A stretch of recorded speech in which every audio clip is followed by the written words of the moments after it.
Good evening. Welcome back to PWTRELYNEWS on Mosley Monday Bread.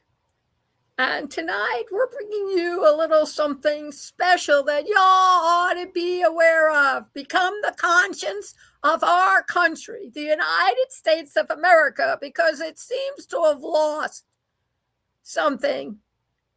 And since we're going to be celebrating 250 years, we're losing that too. So I just thought I'd bring it to y'all's attention. ICE detention death doubled.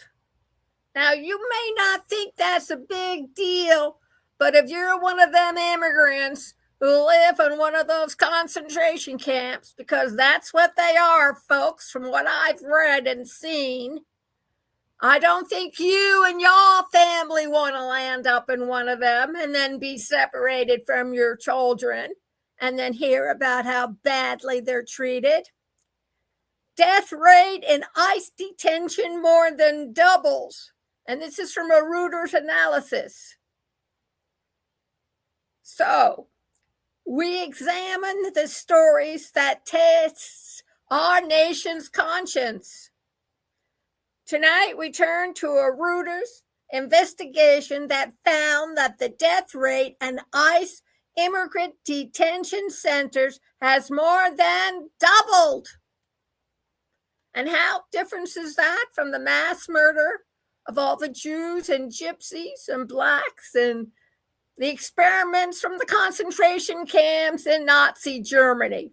I don't see much of a difference. Indifference then, indifference now.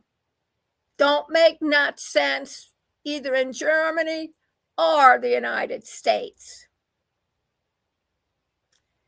And let me emphasize, it's doubled, not increased, not risen, doubled,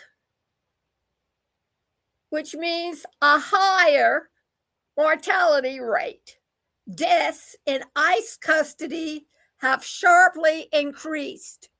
Medical care concerns, multiple cases involve delay or inadequate treatment.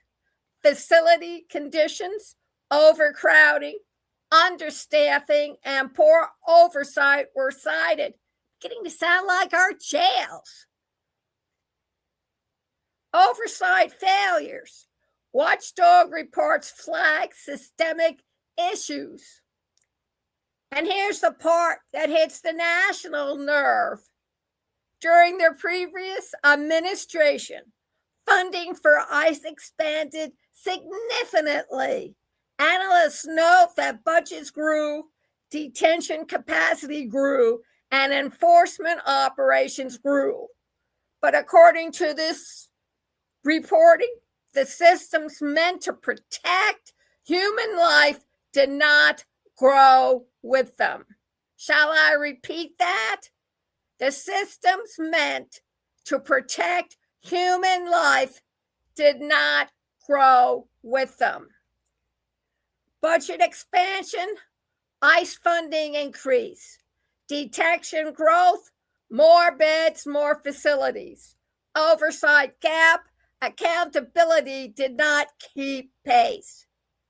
The question, and so we ask, any functioning democracy must ask, what does it mean when a nation with our resources, our laws, and our history allows conditions where the death rate in custody doubles?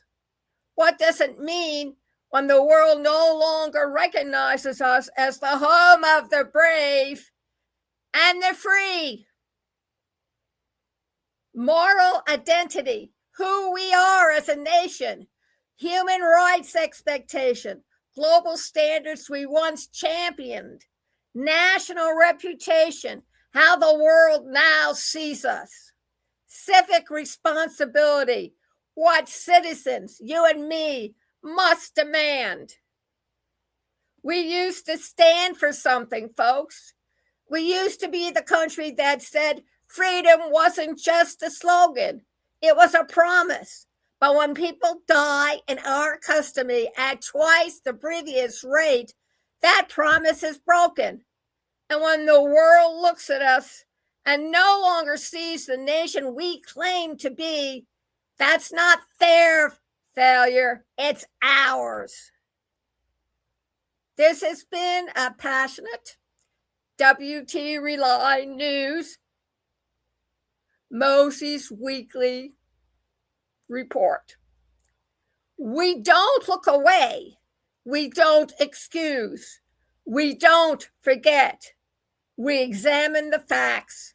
We confront the consequences. And we ask the questions that keep a democracy honest. Stay alert. Be aware. And one day you may wake up in an ICE detention facility and ask, where is Becky Sue and Adam Jim? They were here a moment ago. And stay cool and out of the rain.